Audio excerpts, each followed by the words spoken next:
On vous souhaite la bienvenue à ériclatour.com. On vous parle cette fois du Vieux-Saint-Jean, Vieux-Iberville. Le nouveau maire voulait rencontrer les commerçants. On reçoit d'ailleurs l'un des commerçants dans quelques instants, Jean-Mathieu Bouchard. Mais d'abord, le nouveau maire, Alain Laplante. Il va nous résumer un peu ses impressions sur cette rencontre avec les commerçants du Vieux-Saint-Jean, Vieux-Iberville.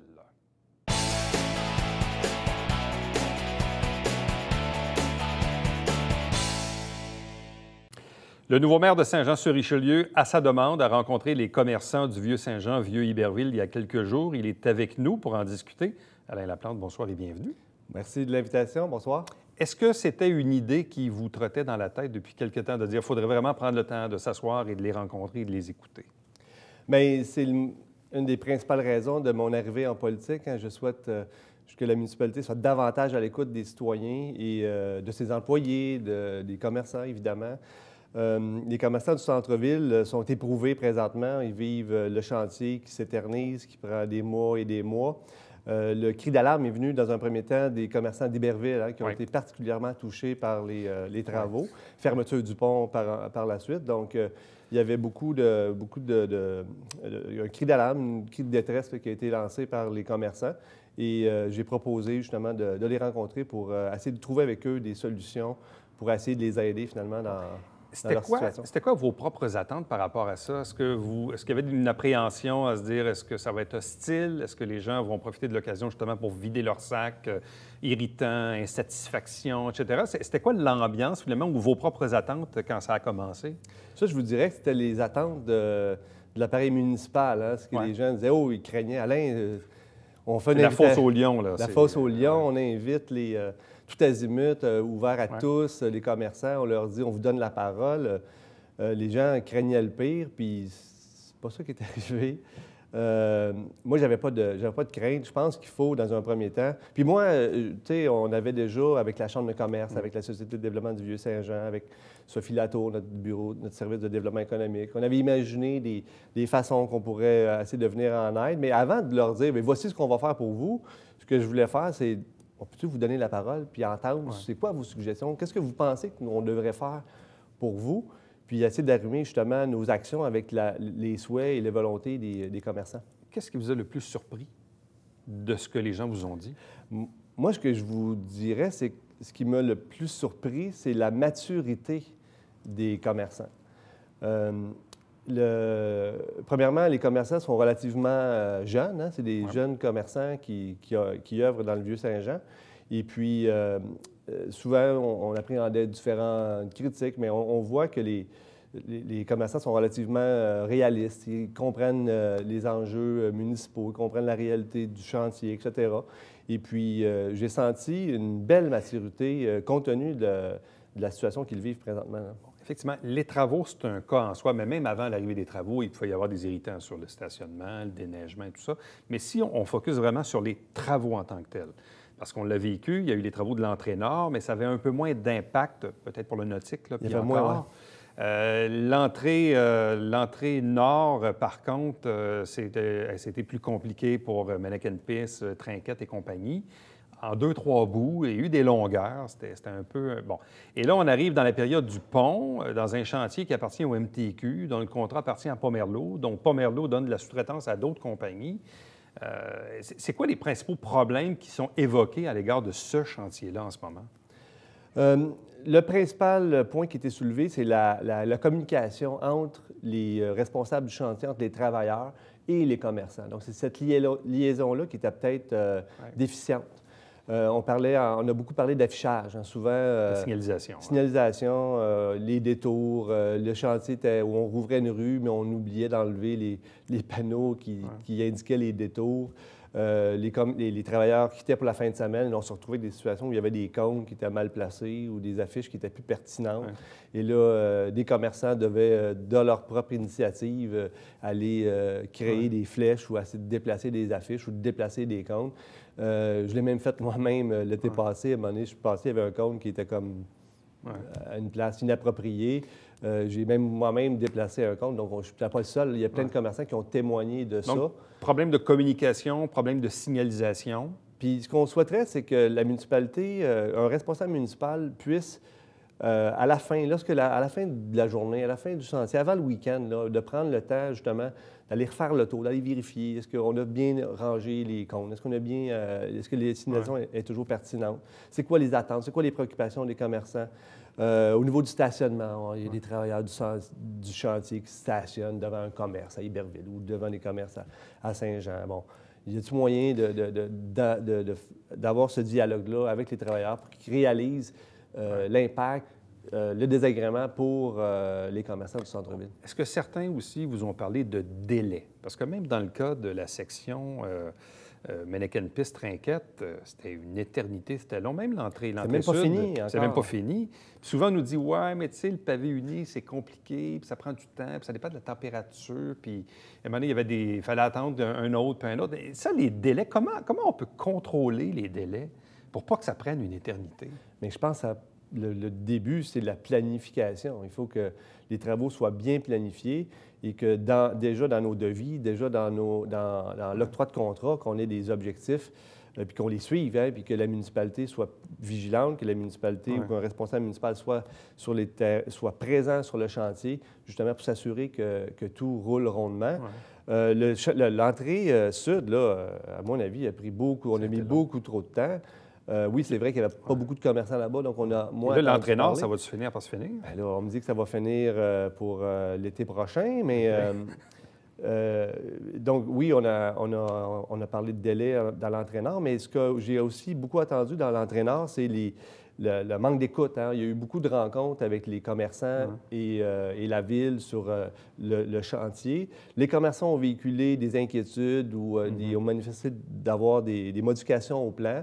Puis finalement, il n'y avait pas d'écoute. Dans le fond, on disait aux commerçants, voici ce que seront les travaux, puis on vous informe, puis c'est fini. Et les inquiétudes et les attentes des commerçants n'ont pas été tenues en compte. Donc ça, les commerçants ont vécu beaucoup de frustration parce qu'ils sont mobilisés, sont investis, ils ont réfléchi, ils ont donné des suggestions, puis ça n'a pas été retenu. Donc, évidemment, vous comprendrez que dans le futur, je ne souhaite pas qu'on continue dans cette avenue-là. Et je vais personnellement m'impliquer. Je vais m'assurer qu'on soit à l'écoute, qu'on tienne compte des préoccupations des commerçants. Bon, dans le cas du pont Gouin, évidemment, les travaux vont finir par se terminer un jour, mais on le sait, ce qui s'en vient par la suite. Il y a la rue Richelieu derrière vous, enfouissement des fils, la refonte des infrastructures. Ultimement, il y aura la place du quai aussi. Là, on voyait à la une du Canada français que les travaux étaient repoussés en 2020. Est-ce que c'est souhaitable d'aller dans cette direction-là? Ou est-ce qu'on ne devrait pas profiter, dire le plus tôt sera le mieux? Le plus tôt sera le mieux. Il faut tirer le band-aid le plus rapidement possible. Il faut s'assurer que les travaux se déroulent le plus rapidement possible sur une plus courte période puis la plus courte distance possible, que le chantier avance rapidement. Moi, je souhaite revoir le calendrier des travaux de la rue Richelieu. Est-ce qu'on a vraiment besoin d'attendre qu'on ait fini de poser les derniers bacs à fleurs là, sur le pont Gouin pour débuter le chantier de la rue Richelieu? Je ne pense pas.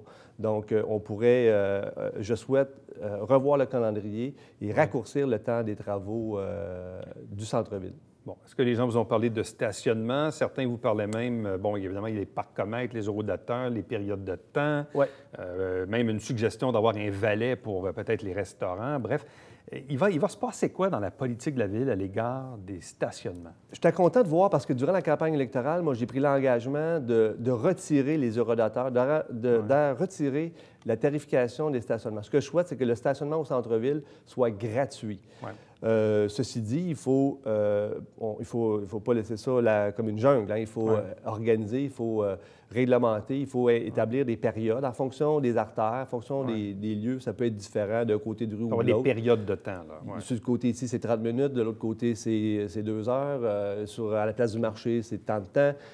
Sur la Petite Champlain, c'est... Et ça, c'est quelque chose que vous pouvez décider assez rapidement? Oui. Puis... moi, c'est un engagement électoral que j'ai pris. Je connais un petit peu le centre-ville, je connais un petit peu la sensibilité, mais j'étais content de voir à la rencontre des commerçants que ce souhait-là est partagé aussi. Il est partagé de la part des commerçants. Par les commerçants, du moins ceux qui étaient à Iberville. Et ça, on pourrait se décider même pour l'été prochain?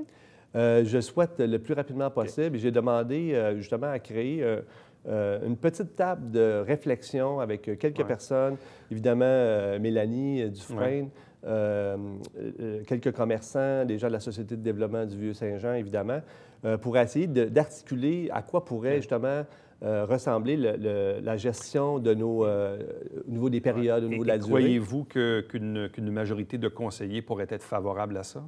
Mais regardez, moi, ce que je souhaite, l'impression que vous avez en ce moment? Moi, dans un premier temps, je vais m'assurer d'avoir le consentement puis l'appui des commerçants du centre-ville. Puis pas juste les commerçants, aussi les résidents du centre-ville. Donc, eux aussi vivent une problématique de stationnement. Il y aurait peut-être lieu d'avoir des vignettes pour les résidents, stationner dans des stationnements plus en périphérie.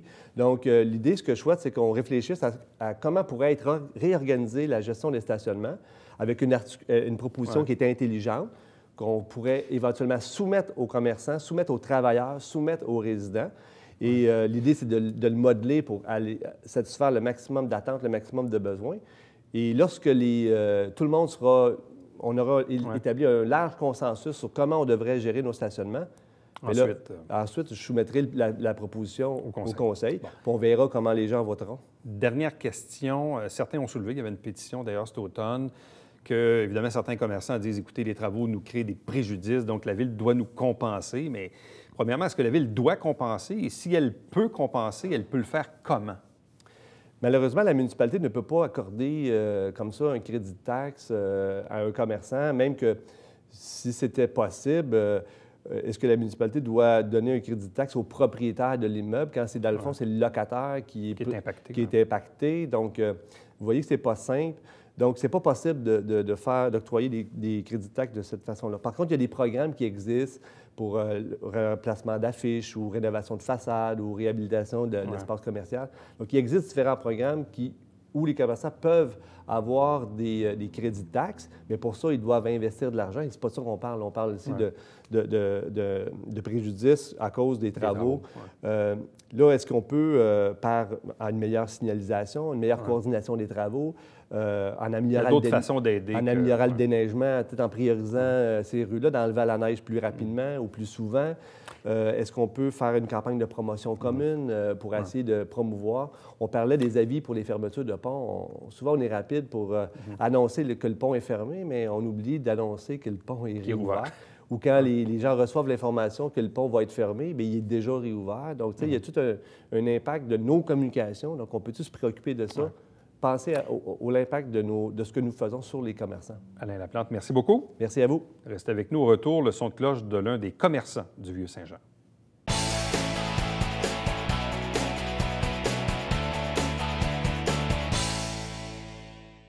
Mesdames et messieurs, bonjour et bienvenue à la Justice entre nous. Mon nom est Serge.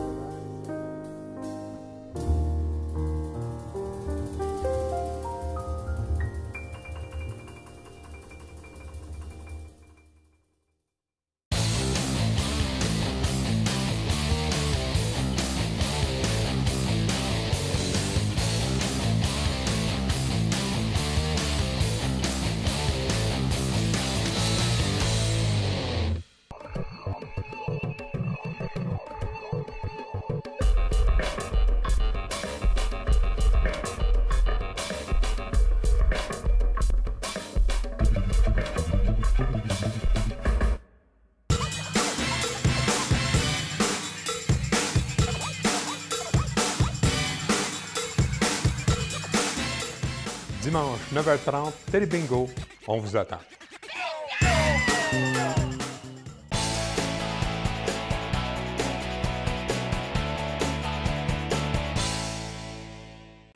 Il y a quelques jours, le nouveau maire Alain Laplante a rencontré les commerçants du centre-ville, du Vieux-Saint-Jean, Vieux-Iberville. C'était d'ailleurs à sa demande. On sait évidemment que c'est un maire qui a un préjugé favorable à l'égard du Vieux-Saint-Jean, Vieux-Iberville. Il a lui-même dirigé la société de développement qui autrefois portait le nom de rue principale. Et évidemment, il y a plusieurs enjeux. Il y a les travaux, il y a le nouveau pont qui s'en vient. Bref, il y a l'enfouissement des fils. Est-ce qu'on doit ou non aider les commerçants? Et si oui, comment on le fait? Question d'avoir un peu le son de cloche du côté des commerçants avec non. Il n'est pas le porte-parole officiel ou le porte-parole en chef, mais il est probablement l'un de ceux qui dit haut et fort ce qu'il pense. C'est Jean-Mathieu Bouchard du Resto Comptoir. Bonsoir et bienvenue. Merci, salut. Donc, évidemment, Jean-Mathieu, tu étais à la rencontre. Oui. Comment ça s'est passé? Comment les commerçants ont-ils réagi au fait que le maire décide de visiblement vous demander ce que vous pensez de ce qui se passe? Bien, tu le dis, puis j'ai presque des frissons, honnêtement. J'avais aucune idée de la tournure de ce meeting-là. On a eu, disons que ça fait 18 ans que je traîne dans le centre-ville, et puis quelque chose de bien de même, de proactif. Et même tout le monde a embarqué, c'était absolument incroyable. On voit, tu sais, Alain était là, il avait sa prestance, il a fait un job, il y a Jean-René Bertrand qui l'avait soulevé justement, puis il y a eu même une main d'applaudissement. Parce que c'est la première fois qu'on voit quelqu'un de proactif comme ça. Il a animé debout, en plein milieu de tout le monde. Puis les questions, j'imagine qu'il y a beaucoup de monde qui appréhendait un peu de chiolage, mais il n'y en a pas eu. Il n'y en a pas eu. Ça a été juste du constructif, plein d'idées, tous probablement très bonnes. Et puis finalement, tu sais, la rencontre était pour voir ce que la Ville pouvait faire pour nous pendant les travaux. Mais finalement, ça a été qu'est-ce qu'on peut faire pour le centre-ville tout court. Parce que les travaux, moi, tu sais, ça partit en septembre, honnêtement, c'est sûr que j'étais dedans. S'il y en a un qui sait comment que ça s'est passé de tous les corps de métier, c'est moi. Oui, bien évidemment, ton restaurant est face aux travaux du pont. Exact. En même temps, il y a eu... J'habite là aussi. Tu habites là. Il y a eu quelques semaines où c'était un peu compliqué de se rendre chez vous. Il fallait comme faire une espèce de détour à pied là, avec les murets de béton là, et la galerie d'art à côté de chez vous. C'était pas simple. Mais visiblement, même les gens y allaient. Puis bon, la signalisation n'était pas évidente. Non, bien ça, je m'en occupais un peu, honnêtement. C'est compliqué. Tu l'as fait toi-même? Oui, pas mal. Oui. J'ai demandé quoi faire et je suis allé voir. Parce que c'est pas évident, toutes les communications entre le ministère, les entrepreneurs, la Ville.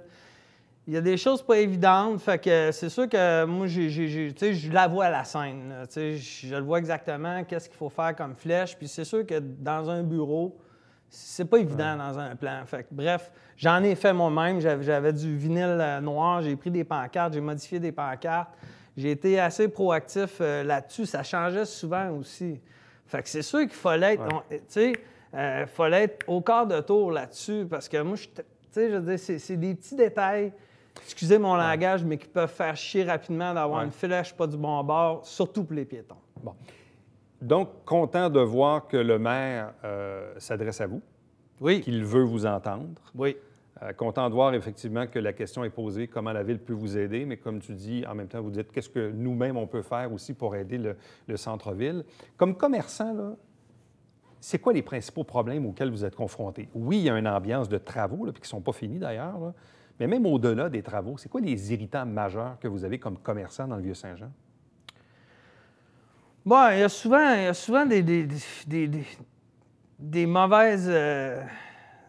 mauvaises choses qui se disent, mal diffusées, des fois les médias, que ce soit des front pages, les réseaux sociaux. On sait, tout le monde, aussitôt qu'il y a une petite chose qui peut avoir de l'air négatif, on nivelle ça sur le bas, on voit du monde bâcher, mais le centre-ville, écoute, comme je dis, ça fait longtemps que je suis là, j'ai vu toutes les époques. Là. Ouais. Et puis là, on s'en vient dans la meilleure. Je te dirais que... La meilleure est à venir. C'est ça, mais je veux dire, on a quand même probablement le 3/4 du chemin de fait. La Ville a son chemin à faire, mais nous autres aussi, on a notre chemin à faire. Les commerçants, les travailleurs, les résidents, et puis les clients aussi. Un centre-ville, c'est particulier. C'est ça qu'il faut comprendre aussi. Sur tout le territoire de la Ville, le centre-ville a besoin d'une petite attention particulière. Parce qu'on est à la merci des stationnements de la Ville. On est le seul quartier que si c'est mal déneigé, puis les trottoirs sont mal... C'est ici qu'on marche le plus aussi. Fait que oui, c'est vrai qu'à quelque part, je parle pas nécessairement de chouchou, mais peut-être un peu, mais tu sais, je veux dire, on en a besoin parce que nous autres, on fonctionne pas si c'est pas fait, ce job-là. Est-ce que les commerçants ont exprimé au maire Laplante des insatisfactions ou des choses que la Ville a faites avec lesquelles vous n'étiez pas d'accord ou des choses que la Ville n'a pas faites et qu'elle aurait dû faire? Est-ce que ça s'est discuté durant la rencontre? Tu me dis ça, j'ai pas de souvenirs comme ça, pas tant que ça. OK. Mais c'est sûr qu'il y a peut-être du monde aussi qui font qui ont de la misère. C'est facile d'avoir de la misère à faire la différence. On met tout sur le dos de la Ville, sur le chantier, mais la Ville, honnêtement, plein des affaires qu'elle peut pas faire. C'est un chantier du MTQ. Là. Ouais, puis le MTQ, évidemment, donne le contrat à Pomerleau. C'est ça. Là, des fois, il y a même d'autres sous-traitants au travers Pomerleau. Exactement. C'est sûr que, tu sais, eux, ils décident, il y a un corps de métier qui a du retard, l'autre, il prend de l'avance. Bon, les communiqués, ils se font pas, mettons, aux communications à Ville ou au développement économique qui s'occupe d'un peu d'utiliser ça. Fait qu'honnêtement, moi, il y a des affaires que j'ai rapportées à la Ville du chantier que la Ville ne savait même pas encore, là. Ouais. Parce que c'est sûr qu'eux autres, il faut comprendre, dans le chantier, c'est une réalité aussi, mais tu sais, eux autres, ils n'ont pas le temps d'attendre et s'il faut qu'on le fasse un matin, on va le faire un matin. Une fois le pont terminé, évidemment, l'autre étape, c'est d'ouvrir en arrière ici, là, parce qu'il faut enfouir les fils, il faut refaire les infrastructures. Là, on voyait à la une du Canada français la semaine passée, bon, les travaux pas avant 2020. Est-ce que ça vous sécurise ou est-ce que vous êtes favorable ou non à ça? Non, moi, je suis pas favorable. Moi, je me dis, on se bien de le faire le plus rapidement possible. Le plus vite est le mieux. Oui. Je sais pas si cette sortie-là, elle a été vraiment, si le pouls a été tâté vraiment à tous ceux qui vont décider, parce que là, c'est sûr que c'est nous autres, c'est la ville qui va être l'artisan de ça. Là. Oui, c'est là, sûr que, bon, il y a Gaz Métro, mais tu le quittes, mais la MTQ n'est pas là. Puis ça va déjà faire quelque chose. Pour vous, ça serait mieux plus tôt que tard. Oui, moi, depuis le début, je me pose la question, pourquoi attendre que la fin du pont avant de faire ça? Pourquoi l'étirer sur 6-8 ans si on peut le faire en 4 ans? Tu sais, je veux dire, c'est un mal nécessaire de toute façon. Bon, l'idée d'avoir des terrasses, là, finalement, c'est quoi? C'est le deuxième été là, qu'on a eu des terrasses? C'était le troisième. Le troisième été. Est-ce que finalement, les commerçants, en fait, les restos comme toi, est-ce qu'ils sont relativement assez contents de l'expérience? Je pense que oui, ça donne une vie, de l'activité.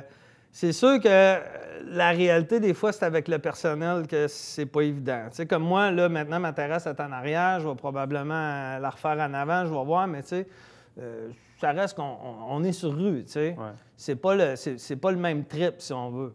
Fait que c'est sûr que quelqu'un comme le Viva, qui n'avait pas de potentiel de terrasse, ça doit être vraiment merveilleux pour lui, là. Puis il a mis le paquet, là, il en a une belle. Fait que c'est sûr que ses étés doivent être plus glorieux. Mais moi, honnêtement, tu sais, pour ça, en avant ou en arrière, je pense que où ce que ça a été positif, c'est que ça donne un impact. Tu sais, même si je suis là depuis 2 ans, ils vont faire « Ah, il y a un restaurant là. » tu sais. 2 dernières questions. Stationnement. Est-ce que la Ville doit revoir sa politique du stationnement? Est-ce qu'on doit avoir encore des parcomètres, des horodateurs ou des périodes de temps pour éviter que des employés, évidemment, se stationnent en avant des commerces? C'est quoi ta vision du stationnement dans le centre-ville? Bien, moi, ma position là-dessus, puis depuis longtemps, puis je suis déjà même allé au conseil, je n'ai parlé, je suis pas pour l'horodateur, mais je suis pour le contrôle. Et un contrôle serré, et pas par la police, ça prend, whatever, comment on les appelle, des petits bonhommes verts. Ouais. Ça prend une sensibilisation, il faut comprendre, parce que souvent, ce qui est plate, c'est que le monde chiale le centre-ville, le parking, mais il faut comparer des pommes avec des pommes, là. Je veux dire, le centre-ville, puis le centre d'achat, puis le 10-30, c'est pas pareil. Compare le centre-ville de Sherbrooke, de Saint-Roch à Québec, là, tu sais, on va avoir un comparable. Puis il y a que, si on recule d'il y a 15 ans, mais le taux de stationnement, il n'était pas à 100 là, il est à 100 Fait que ce qu'il faut revoir, oui, il en manque, mais c'est surtout la gestion. Ça doit être dur de faire un 100 parce que c'est vraiment compliqué, donc, parce qu'il faut satisfaire tout le monde. Donc, tu aimerais mieux ne pas avoir de parcomètre, pas d'horodateur, mais d'avoir des périodes de temps, mais avoir une véritable surveillance, c'est ça? Des courtes périodes, des plus longues périodes. C'est sûr que tu sais, les courtes périodes proches, les plus longues périodes un peu plus loin, parce que si tu veux rester 3 heures, ça ne te dérange pas de marcher. Si tu vas aller chez Pierre-Roy, Gypsy Bohème, tu vas aller manger en plus. C'est pas grave si tu marches 2-3 coins de rue. Le déneigement, on le sait, là, la première tempête de neige au mois de décembre, d'ailleurs, c'était un mardi, je m'en rappelle, parce qu'on a enregistré ce soir-là, nous. C'est comme si, parce que la rue était fermée à l'autre bout, c'est comme s'ils ont oublié de déneiger les trottoirs et les rues. Là, la deuxième tempête en janvier, j'ai cru comprendre que tu étais même intervenu auprès du maire. Oui, mais c'est là que j'ai écrit à Alain, maintenant on était rendu à la deuxième tempête. J'avais parlé un petit peu de la première tempête qui avait été un peu catastrophe, mais c'est surtout l'enlèvement de la neige qui a attendu juste au jeudi. Là, ça n'avait pas de bon sens. On pouvait commencer ça à partir du lundi soir. Puis en plus, il y a les vidanges, je le quitte le mercredi matin. Fait que bref, moi, le samedi, pendant la tempête, mais on était sur la fin, à midi, j'ai pris des photos. Saint-Jacques, là, en avant du Morse, puis du Tome 2, c'était même pas fait les trottoirs. Le reste, il y avait une traque de fête partout, tu sais. Mais les déneigements, il y a des interdictions de stationnement la nuit, puis exceptionnellement, on est chanceux entre 3h et 6h dans le centre-ville. Mais quand la charrue, excusez, la gratte fait le tour d'une voiture qui ne font pas remorquer ou qui est restée là, mais c'est 3 espaces de stationnement. Fait que s'ils ne repassent pas dans la journée, quand il y a ça de neige, c'est des stationnements de perdus. Fait que bref, j'ai écrit à Alain, j'ai dit, on peut-tu essayer de faire comprendre au TP, parce qu'on a besoin d'eux autres, qu'on a besoin de cette petite attention particulière-là. J'ai comme l'impression qu'en général, on met toute la ville égale sur tout. C'est correct, Mais pour ça, on a besoin de cette petite attention-là parce que ça affecte directement nos ventes, ça affecte directement le négatif de « Ah, si, ça ne marche pas encore ». Fait que là, tu sais, on peut perdre un client à chaque fois. Bon. Fait qu'il faut se mettre beau. Dernière question, parce que c'est été soulevé là, même depuis l'élection du nouveau conseil et même un peu avant. En raison des travaux, est-ce que la Ville devrait ou non compenser ses commerçants? Et si oui, comment peut-elle le faire? Visiblement, elle ne peut pas vous envoyer un chèque par la poste nécessairement. Même au niveau des taxes, c'est un peu compliqué légalement, je pense, avec la loi provinciale. Elle ne peut pas vous donner de crédit de taxe. Bref, premièrement, la première question, c'est est-ce que la Ville devrait vous compenser? Moi, honnêtement, non, parce que je sais que c'est rêvé. Oui, peut-être, mais on rêve, ça se fait pas, là. C'est pas légal, je pense. Il y a d'autres incitatifs qui peuvent être faits. Parce que moi, honnêtement, je l'ai souligné à Réunion, les travaux, on a eu une belle saison pendant les travaux. Ceux qui ont des produits niche, moi, je le sais. Écoute, honnêtement, mes plus belles ventes, c'est quand que le pont est fermé. Les Joannais m'ont prouvé que s'ils veulent venir chez nous, ils vont venir chez nous. Fait qu'il faut vraiment se démarquer chez nous. Donc, travaux n'égalent pas nécessairement préjudice pour le commerçant. Non, mais si la signalisation est bien faite, là, il y a eu un lag là-dessus. Donc, pour toi, la Ville ne devrait pas compenser financièrement? Bien, c'est pas qu'elle devrait pas. Je pense qu'elle peut pas. Tu sais, je veux dire... Donc, tu es réaliste? Bien, c'est ça. Tu sais, je veux dire, tu sais, honnêtement, dans ma tête, quand j'ai vu la pétition que j'ai signée pour supporter, mais je veux dire, on va se battre pour une poignée de bonbons.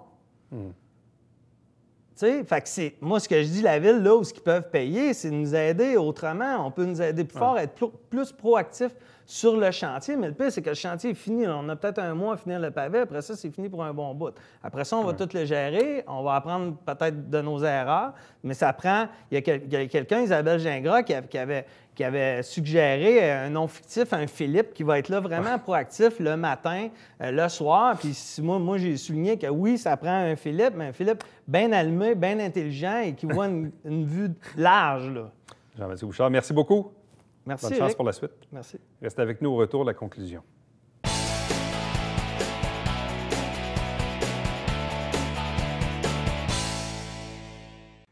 Du 4 au 10 février, c'est la Semaine nationale de prévention du suicide. Et dans la région, il y a le centre de prévention au Richelieu-Rouville. Vous avez les informations au bas de l'écran, la ligne 24-7, le numéro de téléphone, l'adresse du site Internet. Donc, s'il y a quoi que ce soit, vous pouvez bien sûr les contacter. On vous rappelle que chaque semaine, il y a le Télébingo, dimanche matin, 9h30 en direct. C'est 4 000 $ en prix. Nous, prochain rendez-vous, c'est demain. Bye-bye.